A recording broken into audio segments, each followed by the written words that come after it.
Saudi Pro League ni ligi kuu ya Saudia, ambapo matokeo ya wiki ya 3 na ya pili, timu ya Al-Ittihad Jeddah iliweza kuifunga Al-Hazm mabao 3-2. Timu ya Neon imeweza kufungwa mabao 2-2, zimefungwa na timu ya Al-Qadisiyah. Timu ya Al-Ahli Jeddah imeweza kuifunga timu ya Abha mabao 4-0. Al-Khalij imeweza kwenda sare na Shabab 0-0.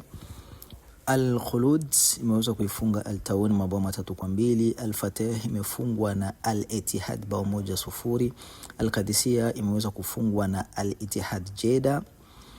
Timu ya Al-Ittihad Jeddah imeweza kuifunga timu ya Al-Qadisiyah bao 1-0. Timu ya Neon imeweza kuifunga Al-Faisal mabao 2-0.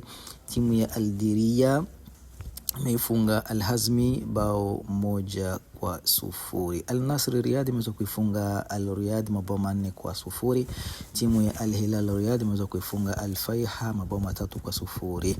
Timu ya Al-Khulud na timu ya Al-Ittihad imeweza kwenda sare 1-1. Al-Nasr Riyadh imeweza kuifunga Al-Fateh mabao 3-0. Al-Taun imeenda sare na Al-Khalij.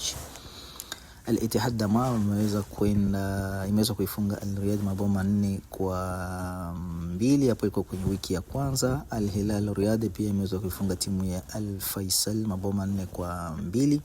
Timu ya Neon imeweza kuifunga Al-Faiha mabao 2-1. Al-Diriyah imeweza kufungwa na Al-Hilal Jeddah bao 1-0. Al-Shabab Riyadh imefungwa 3-1 na Al-Qadisiyah. Timu ya Abha imeweza kufungwa mabao 2-1 na timu ya Al-Hazm Ras. Timu ambayo inaongoza ligi ni Al-Ittihad ikiwa na pointi 7, yenyewe imeweza kucheza mechi 3, zingine zikiwa zimeshaweza kucheza mechi 2 tu. Nafasi ya pili kuna Al-Nasr Riyadh ya Cristiano Ronaldo. Nafasi ya 3 piko Al-Hilal.